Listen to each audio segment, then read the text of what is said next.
Okay, welcome back to our webinar presenting the Q3 2020 Property Market Insights by Colliers International Philippines.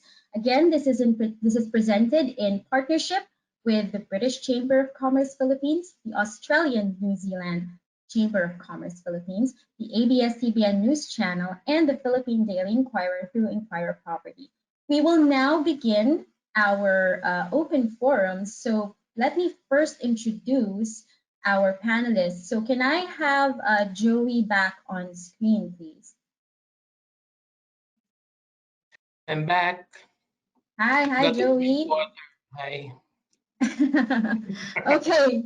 All right, so Joey, just stand by. I will introduce our other panelists. So for the first of our panel, we have our Director for Advisory Services with us today. Please welcome Ms. Theresa Teodoro.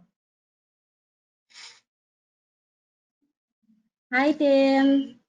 Hi, Tim. Okay, next up, we have our Senior Director for Capital Markets and Investment Services. Please welcome Mr. Calvin Javiniar. Hello. Hi, Calvin. Hello, hi, Thea. Hi, Joey. Good morning, everyone. Morning. Good morning. Okay, now for the next panelist, please welcome our Director for Office Services for Tenant Representation. Please welcome Mr. Dom Fredrick Andaya. Hi, Good morning. Dom. Good Hello. morning. Good morning. Okay, and finally, please welcome the Managing Director of Colliers International Philippines, Mr. Richard Raymundo. Hi, good morning. Hi, good morning. Okay, so good morning to the panel. I hope everyone's ready to discuss what Joey has just presented to our viewers. So let me begin with the office sector. This sector continues to see a challenging road ahead, and the vacancy level is about to reach that of the global financial crisis. Are we seeing now the same pace of decline in rents? And how does that now impact the tenant-landlord relationship? Dom, would you like to take this question? Yeah, thank you, Thea. So, yeah, the market is really down, as is expected. Rents are falling while vacancies are increasing. Tenants are all disrupted. They're all struggling. What we've been saying to both tenants and landlords is to engage closely, have frequent conversations regarding the survival of this period, because what we don't want to happen is more spaces becoming available in the market.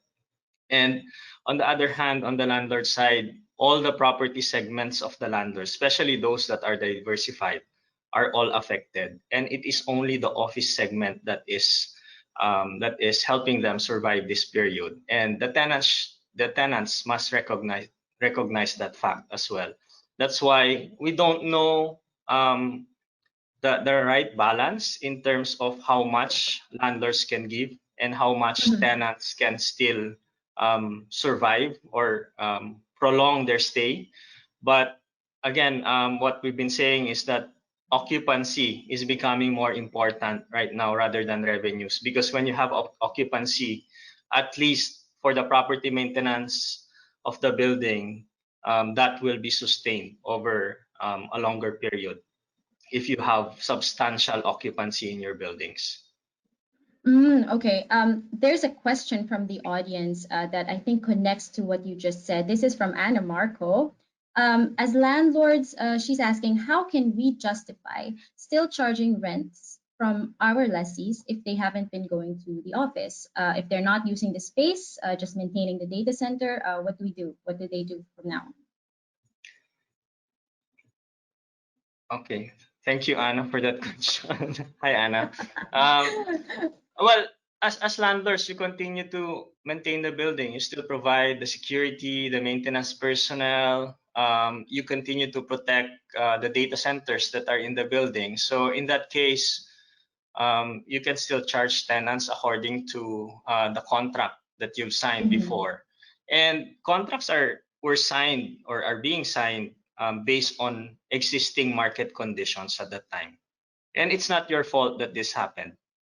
Mhm. So contracts must be honored, although understanding, patience, and understanding must be had during this period. And that, I think, is what will separate the good landlords if they are Mhm. able to survive this period together with their tenants.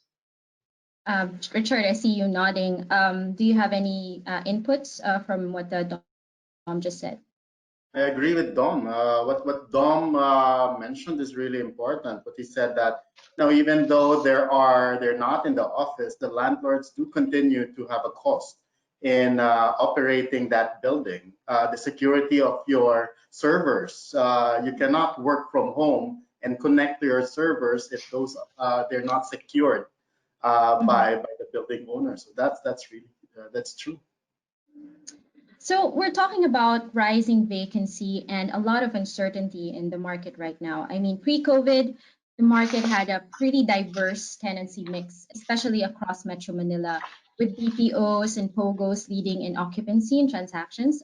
Now that Pogos have started leaving the country, what should landlords do to fill up the space vacated by the Pogos, and how should they approach remaining tenants who are rationalizing their real estate requirements? Yeah. So in terms of the Pogos, what we are seeing as an opportunity is the increasing amount of peso supply in the market.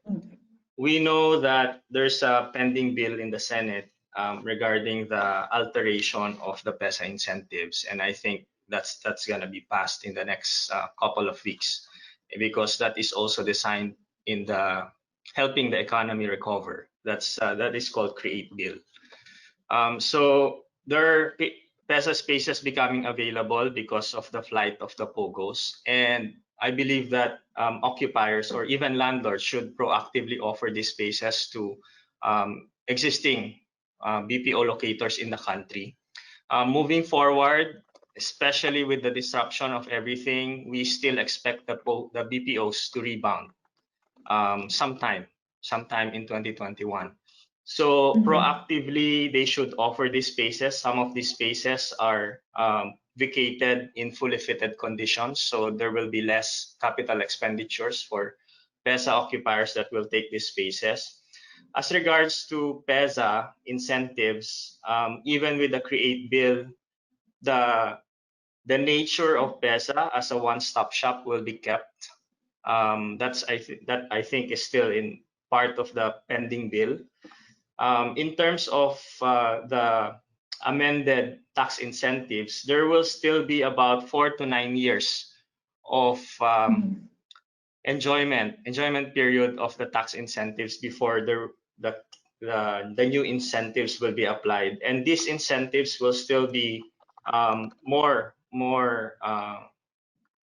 more beneficial to PESA occupiers. So, in the absence of the improvement in the approvals of new PESA sites, we believe that this is an opportunity being presented with the flight of the Pogos. Okay, okay. Any additional inputs from what Thomas just said from our panel? Richard, Joey? Okay, so let's talk about maybe now that you've said some recommendations to landlords, Dom. For the tenant side, do you now think that this is the opportune time for them to engage the landlords? Why and what can we do to help, start that conversation? Yes, definitely. This is the perfect opportunity to engage in conversations about what's going on in the market.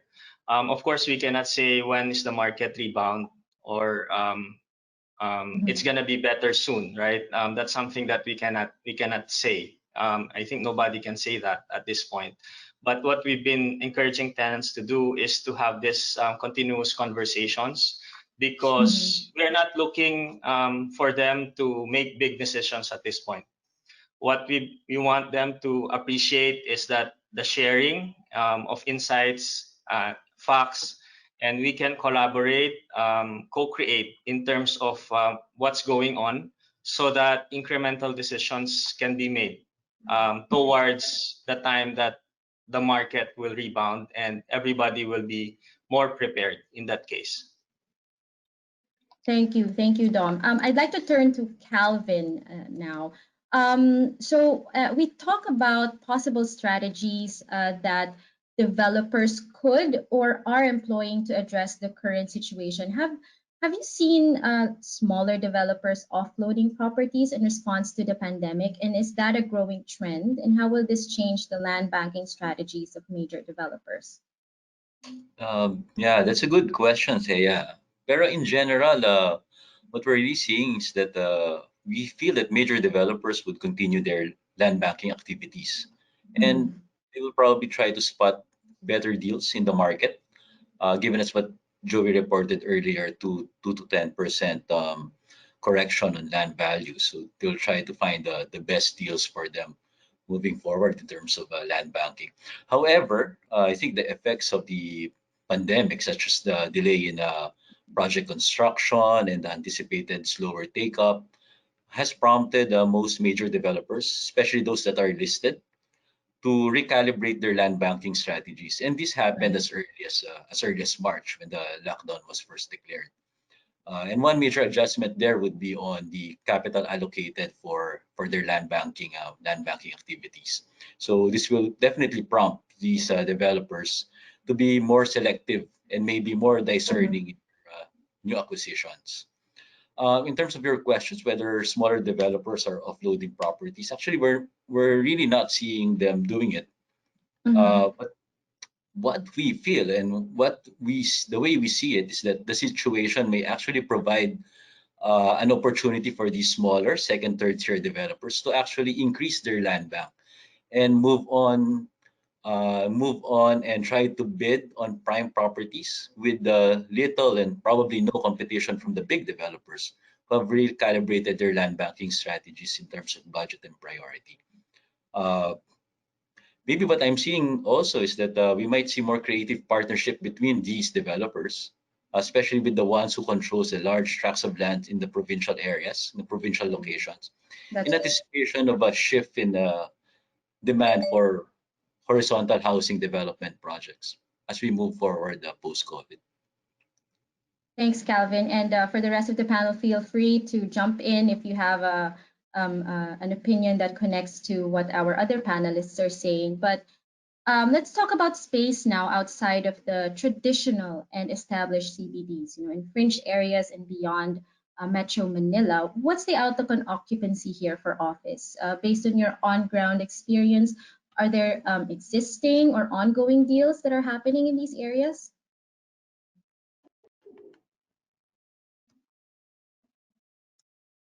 Who's going to take the question? Okay. Sorry, say it. Okay. Um, so there are ongoing deals. We are what's driving the market right now, even with the significant reduction in the activities, are the traditional occupiers that are mostly in the essential industries. So they continue to take up spaces. These are the e-commerce companies, healthcare companies, and the likes. There are also movements, or not really movements at this point, interest in doing flight to cost. If the occupants are in expensive buildings and would want to go to more reasonably cost building.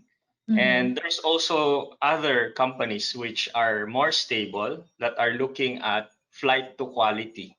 So, I mean, overall, if you look at the totality, it's still down, it's still negative, but there are activities going on right now, and developers should be cognizant of these movements Mhm. by still considering the occupancy, the thought that occupancy is more than revenue at this point, and take advantage of whatever opportunities that come their way. Yeah, Okay, Thea, let me yeah, add a few go points to ahead, what Joey. Dom mentioned. I think we're drafting our report on Cebu, and I invite our participants to check that once we release it. But for Cebu, we're looking at the higher vacancy for the office market. I understand, Dom, that we're seeing similar movements from Pogos in Cebu.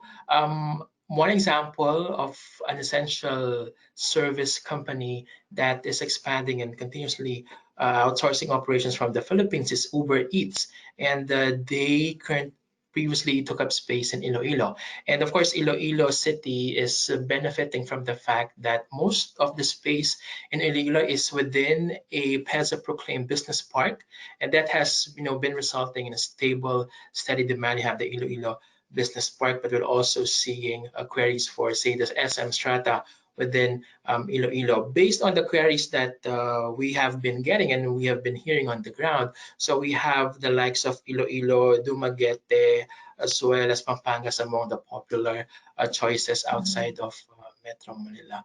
So yeah, those are the trends Yeah, that I we want to see. add to that. Yeah, I Yep. want Go to add ahead, to that Dom. also. There's a high level of interest being shown by occupiers in terms of diversifying their tenancy in the greater Metro Manila areas. These are the Laguna, Cavite, Batangas, and even Pampanga. I think there are two challenges that are being faced by these occupiers. Number one is the lack of available PESA supply in those areas, and if there and the other one is essentially the lack of available buildings. The availability of talent is what's driving these BPO companies to look at these locations, because technically or practically most of the employees or a lot of the employees working in Metro Manila are from this location. So it's a no-brainer that BPOs would really look at these locations. It's just that developers are late in terms of addressing or making available PESA spaces in these areas. Okay, thank you, Dom. So I think let's go to a question from a viewer. This is from Erniel Martin in Ride. He's saying that, may I hear Colliers' view on which sectors will drive the most demand in office, and now we're moving on to residential segments going forward. So maybe let's start with Dom on office, and then maybe anybody from the panel can take the question on residential. Thea, are you talking about the co-working spaces now? No, he's asking which sectors of the BPO. Yes, the tenant profile that we have right now. Now that Pogos have left or are leaving, what does the tenant profile look like? Who will take up the space moving forward? Yeah, so I mentioned right now it's the traditional occupiers who are securing spaces. So that means they're looking at smaller spaces, smaller footprint of office spaces. So developers should look at how they could subdivide their spaces to accommodate these tenants. The others are, of course, the BPOs, who are primarily in the healthcare sector, who are continuously expanding in the country. Thank you, Dom. And on that note, moving on from Erniel's question, let's move on to the residential sector. Joey, maybe you can take this question. Which sector will drive the most demand in the residential segment moving forward? Okay, let me start with the price segment. So as I mentioned, it's still the mid-income that corners bulk of that. That's about 44%. But similar to the my discussion earlier, the share of mid-income, luxury, and upscale, so these are the 3.2 million and higher priced units, their share is growing. So you have 86% for the first 9 months of the year. That's their share to total take-up, compared to 71% year on year. I mean, comparable period in 2019. So these are the segments that will drive the market, at least in terms of price segmentation. But in terms of specific locations, and I mentioned this earlier, again, it's you consider Parañaque, which was in the top 3 of the most attractive locations for both mid-income, luxury, and upscale take-up for the first 9 months of 2020. And we weren't surprised by that observation because if you look at the discounts for both pre-selling and secondary, we are seeing bigger discounts, southern part of Metro Manila, aside from the Bay Area. Tim might want to add a few points on residential. Yes, please, Tim. Yeah.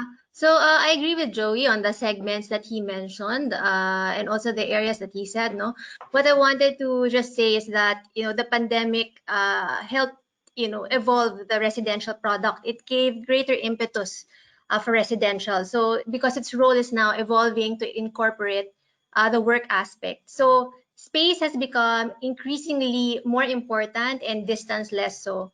So I think this just bodes well for residential developments in Greater Metro Manila, like in Southern or Central Luzon. And these are places where buyers can buy residential with more spaces at cheaper prices. Okay, so in connection to what you just said, Tim, there's a question from our viewers that you've mentioned you've observed a growing interest in residential properties in Greater Metro Manila, but what about outside Metro Manila? Do we see this trend for residential investments rising in those areas? This is from Avon Manangkil. Actually, even before the COVID pandemic, that's already been happening because of the lack of supply of land in Metro Manila, and also the increasing residential prices, really pushing residential development outside. So and with the COVID, we've seen the affordable and middle income segments showing stable take up during this 3Q in Bulacan, Cavite, and Laguna.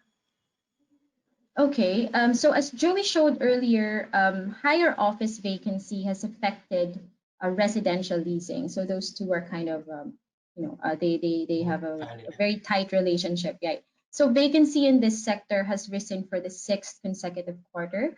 What movements or strategies are we seeing from owners and landlords, and how will that now affect rents and prices moving forward?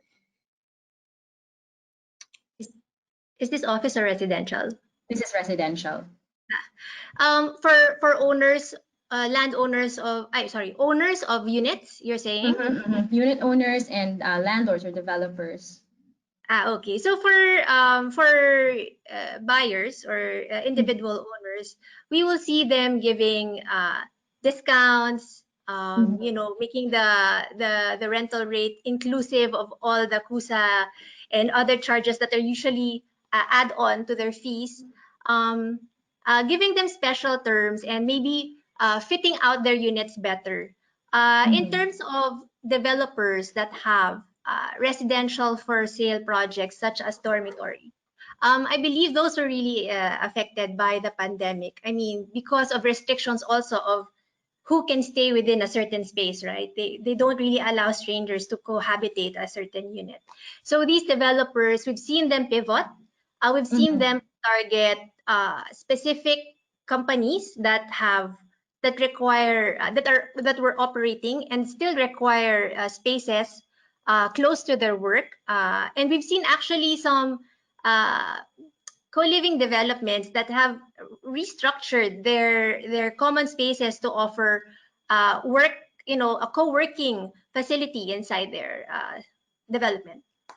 Well, I'm glad that you Let me mentioned add a few co-living. points. Go ahead, that. Joey. Yeah, because I think so far what we're seeing for the condominium market is that as you move outside of the more established business districts, we're seeing bigger discounts in the condominium units that are for rent. For example, those that are in Parañaque, for example, that were previously being leased at 1,000 pesos per square meter, and the size is 50 square meters. They were paying about 50,000-60,000 pesos per month, and these are mid-managerial Pogo employees. But because of softer demand, the Pogo employees left the condo unit. The unit owners are now willing to lease out condos at about 30,000-40,000 pesos, and even 25,000 pesos for a local employee. So what we see is as you move outside of the established business districts, we're seeing bigger discounts in terms of lease rate, and of course that will also have an impact in terms of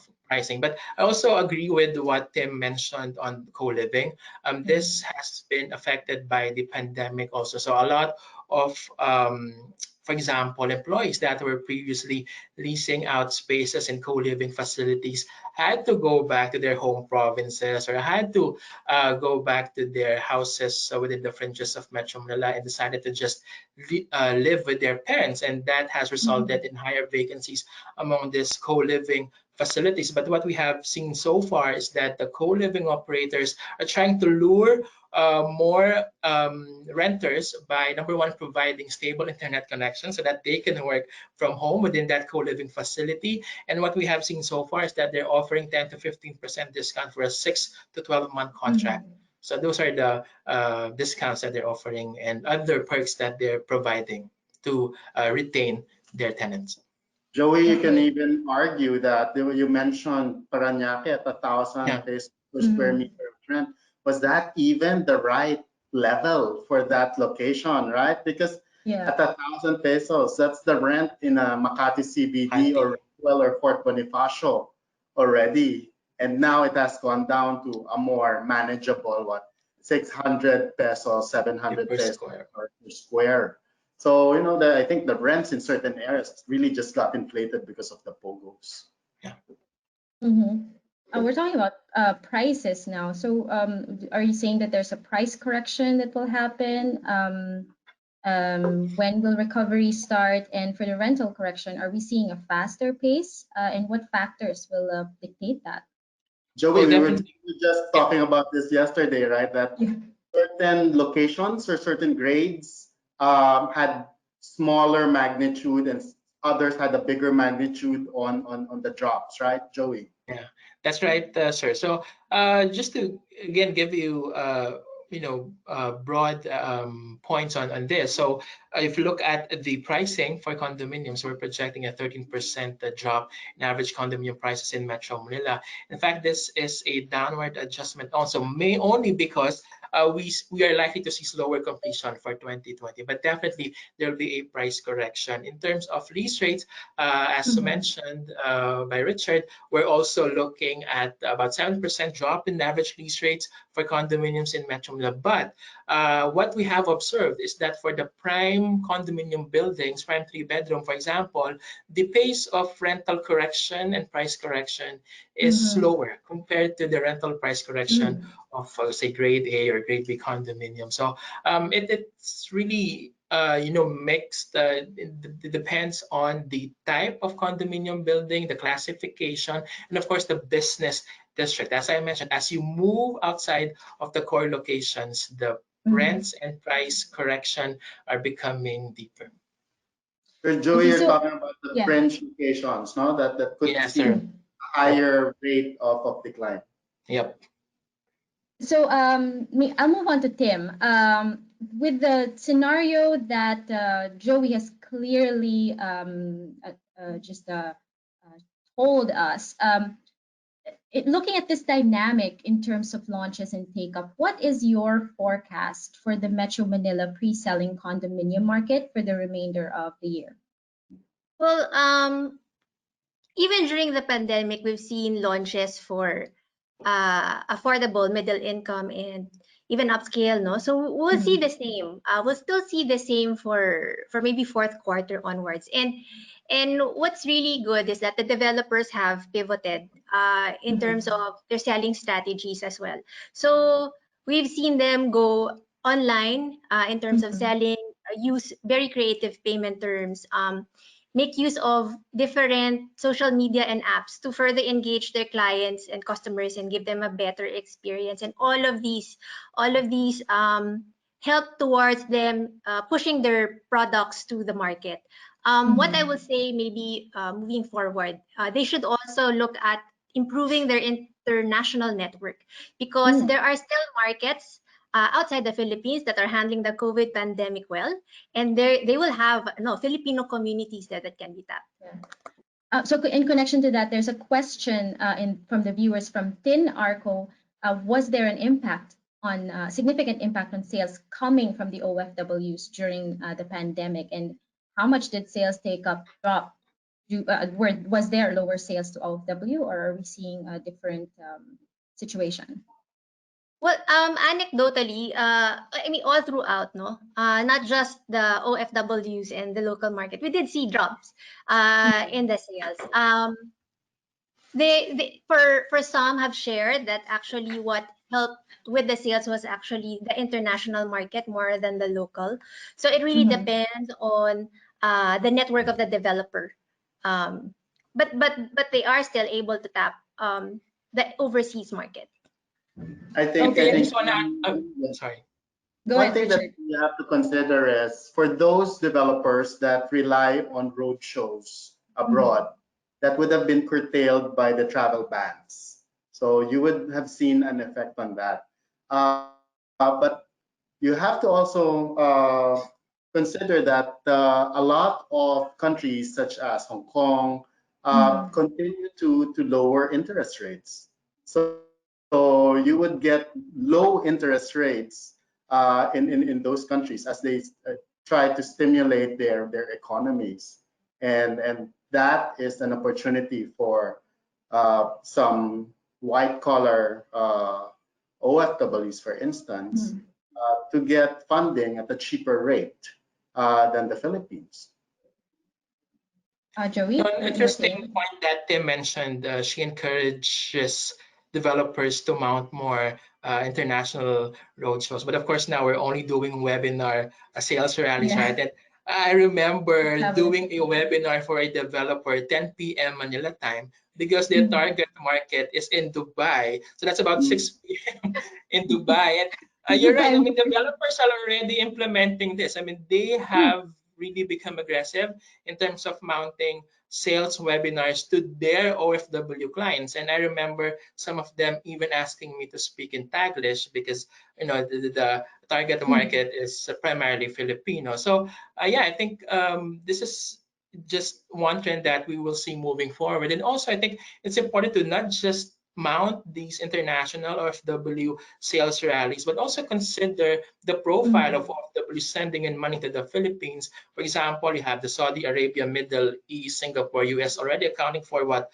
Nearly 50% of your annual OFW remittances, and you have the land-based OFWs accounting for 80% of annual remittances. So all these factors should, also be considered whenever you mount and implement these road shows for OFWs. Okay, thank you, Joey. We're talking about so Calvin, can you would you like to think add a one aspect also that developers should improve on to the new normal would be accepting payments from overseas buyers and signing of digital contracts to finalize residential sales. So that will certainly boost their capability and increase their sales moving forward. Okay, Calvin, a little follow up on that. We were talking about buyers, individual buyers or private buyers, but let's move at a higher level. We've seen a lot of foreign firms aggressively scouting for local partners for potential residential developments across the Philippines previously. But given the current situation of the residential market, has it had an effect in the foreign market sentiment? Are they looking to invest or are they on a wait and see stance? That's a good question, Thea. Foreign capital is still looking at the Philippines, but right now with what say cautious optimism. And I think their sustained interest will definitely depend on how the country's economy will perform. Particularly, they are looking at, of course, our consumption data and government expenditures and infrastructure side as we enter into a period of recovery. As you have mentioned, they have been aggressively scouting pre-COVID. So it is very difficult for them, for the foreign investors, to really write off the Philippines as an investment destination. And I think the current discussion on relaxation of foreign ownership restrictions on certain industries will still spur these interest from foreign investors. Um, well, we might see a slowdown in terms of new entrants of foreign investors. Not really, not just because of the local pandemic, but of the global effects of the COVID-19. But I think those investors who are already here, especially the developers who were able to come like a year or two ago, they are happy with the investments that they've made, and they may be looking to expand their current partnerships as new opportunities present itself. post-COVID. When will That's they what's going. likely? You think when will they likely pick up that the their plans for expansion or developments? Well, we have one client right now who we helped Mm, enter before, and they're now mm. looking to expanding more on the horizontal development side, horizontal housing development. Oh, okay, okay. I'm concerned about the time, but let's move on to retail sector. Malls are facing retail vacancy that's about to peak this 2020. As Joey said, it has matched the level seen during the Asian financial crisis. There's a huge decline in foot traffic due to lowering consumer confidence. What are malls doing right now to usher some sort of recovery and entice consumers back to the malls? What trends are they following, and do you think that this will last until after the pandemic? Well, as I mentioned earlier, malls have really been innovative and creative in terms of responding to Mhm. consumer demand, but not just to their consumers' demand, but also to their struggling retailers. So we see the likes of curbside pickup. We see Mhm. an aggressive shift online. So they have been implementing these online offline strategies, so they also piggyback on what the e-commerce platforms of their mall operators, or if not, they implement their own. They, for example, use the platform of a third party provider, say the likes of H&M, and they're using the Zalora platform for their e-commerce shopping. Also, interestingly, say the likes of IKEA, for example, planning to launch the Philippines site months ahead of the opening of its brick and mortar store in the Bay Mhm. Area. So they've been, pretty innovative. They're providing personalized door-to-door services, personal shopping services, and I think this also, helps them still entice a significant amount of foot traffic, consumer traffic during the pandemic. Of course, we know that a huge chunk of Mhm. Metro Manila population are still wary to go to a physical mall. I mean, that is reflective of the survey results earlier, right? More than 60% of our respondents still not keen on going out despite the mounting of all these mall-wide sales across Metro Manila. So I think number one, it's really the strategic and expansive shift online. Number two, of course, the repurposing conversion of the mall spaces that we've been seeing, and of course, complementing the physical presence with their online shopping platform. So basically, those are the key measures that they've been implementing. Richard, what Joey has described, do you think that is the mall of the future? Is that what it looks like right now? Retail will always be dynamic. Mhm. A shopping mall will have to change every 5, 10 years anyway, whether it's the physical layout or on a tenancy, or the way you plan it on your anchors. And this is one of the things that will happen. We are Mhm. going to change tenancies. That's the reality, as Joey mentioned. We are going to Mhm. change probably the mix of indoor outdoor space, the mix Mhm. of outdoor dining now that you need to provide, the lighting level. That's part of that change, and it will continue to evolve.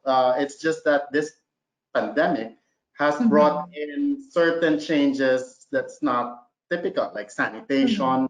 Yeah. the need for a cloud kitchen maybe for certain tenants, the likes of Mary Mart doing cloud groceries or dark groceries Mhm. now. That's interesting. That's going to be something that developers and landlords need to embrace. So the retail landscape is currently in an evolutionary stage. Does that include Dom? Does that include in their probably in their future outlook a more co-working spaces? Is that part of the the occupiers now for malls? And is that something that office office occupiers will look at moving forward. Yeah, even way back 2 years ago, Richard, if you remember, when we speak to developers who have substantial mall operators, we've been telling them that it would be interesting for them to get co-working operators as Co-working in early their as that spaces, time, yes, definitely. because that's essentially a blend, a perfect blend in terms of the ecosystem of the mall. Yes. So I think that will still apply Mhm. even during this period. Agree, totally. Okay, so in this current situation, malls are evolving, there's co-working spaces, but I think we can't not mention the crucial role that e-commerce logistics has played to keep certain segments of retail sector afloat. Are we seeing more interest now in the market or investments flowing into e-commerce logistics? Maybe Calvin can take this question. Yeah, Merry Christmas, Thea. Actually, as Merry Christmas Christmas. approaches, That's true. demand for logistics space also Mhm. increases, and so there's a lot of interest right now on warehousing, warehouse leasing. Even before COVID, the trend Mm. on the increase in demand on logistics has already, yeah, so it's already been there. So Where are we uh, seeing these locations for warehouses? I mean, what locations are, what would you commend, or where are we seeing the developments for additional warehouses happening? Yeah, if we're talking about strategic locations, the keyword really would be accessibility. And Mm. most of these locators would really want to be near the seaports and the airports, so Mm. primary access. Of course, they have to be near the distribution corridors, major expressways, and most importantly, they have to be near their customers. They have to be able Mm. to access their customers efficiently. So in the main city, they are the prime location would still be Parañaque, Taguig, Manila. We're seeing also increasing demand in locations such as Pasig and Marikina for warehousing and logistics spaces. On the south, at least for the large distribution centers, the big warehousing, you're looking at Carmona, Cavite, Binyan, Calamba, and even as far as Tanawan, Batangas, and Lipa. We're seeing also trends in the north side, Santa Maria, Marilao, and Bukawi, Bulacan. Those are interesting sites for warehousing, logistics, and distribution centers. Angeles and Mexico, Pampanga, those are key areas as well. And Mhm. now, even in the far north, because of the construction and the completion of the TPLEX, we're now seeing more interest as far as Pozo Rubio in Pangasinan, La Union, and Tarlac. Mhm. Surprisingly, you also see an increase in demand for warehousing and logistics in the area of Bataan, particularly in Hermosa.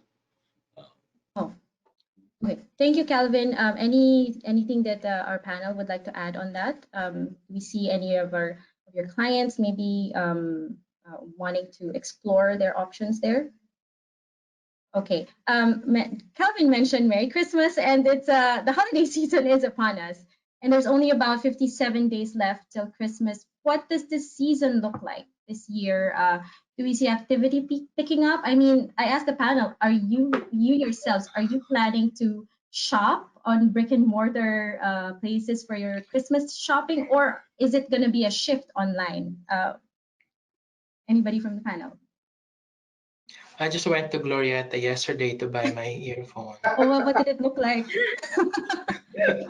Um, Almost all retail shops are open, but of course they are affected by the social and physical Mhm. distancing measures. I think they are similar to what Richard mentioned in our previous briefings. The holiday spending this year will be affected by decreased disbursement of holiday bonuses, right? I Mm. mean, during Right. the early part of 2020, a lot of employers already disbursed the 13th month pay or 14th month pay of their employees. So we're not likely to see that level of spending this year. And also, if you look at off-W remittances, previously, if you look at, say, first 8 months of the year, they would grow at about 4 or 5% historically. But now they're down by 2.6%. It may not, the decline may not be as steep compared to what some analysts projected, but still, that's a drop compared to what we initially see or saw in the market. So definitely that will have an impact on spending this holiday season. Merry Christmas. Merry Christmas. Okay, I think that would be my final question. Thank you to our panelists from Colliers International, Joey Bondoc, Richard Raymundo, Dom Andaya, Calvin Javiniar, and Tim Teodoro. Thank you for gamely answering questions from our viewers and taking us really through the landscape of the real estate sector as we head towards the end of the year. So now, before we go, we'd like to once again thank our event partners, the British Chamber of Commerce Philippines, the Australian New Zealand Chamber of Commerce Philippines, the ABS-CBN News Channel, and the Philippine Daily Inquirer through Inquirer Property. And to officially close our program, let's hear some final remarks from our Managing Director, Mr. Richard Raymundo. Well, I'd just like to thank everyone for joining us in our third quarter property market update. So really, such a difference 7 months has made in the property market. Since the lockdown that started in March, we have seen a dearth in Pogo transactions in the office segment, with rent softening across locations. For residential, we have seen completions getting pushed to next year, and new launches has come to a trickle.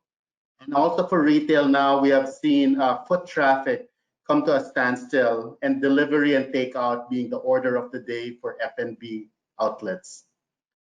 Still here in Colliers, we see what it could be for the property industry. We see opportunities, we see the silver lining for the industry. For the office segment, we see an opportunity for PEZA space for BPOs that were vacated by Pogos. For residential, we see the take-up in pre-sales is encouraging, more than the launches, wherein it seems that the fortune favors companies which are bold enough to launch. For retail, our talks with some of the landlords appear that we have seen some improvement in demand, and tenants and landlords are now adjusting to this situation. So I would encourage everyone to talk to us to find opportunities and see what could be. Again, thank you for joining us, and keep safe and healthy. Bye. Thank you, Richard, and thank you to everyone who joined our webinar today. You're welcome to reach out to our team if you have any further questions or would like more information. If you'd like to stay updated on the latest news and insights on the Philippine real estate sector, please follow and subscribe to our online channels. You have it on your screen there. We have our website, colliers.com, and we're present in several social media platforms as well. And if you'd like to hear more from Joey, we have a regular bi-monthly column at the Philippine Daily Inquirer called Colliers Review. This is published every other Saturday in the Inquirer Property section. So make sure you grab a copy of the Inquirer or stay tuned online at inquirer.net. Once again, on behalf of Colliers International, thank you for being with us today. Stay safe, stay healthy, and we look forward to seeing you again next year. Goodbye, everyone.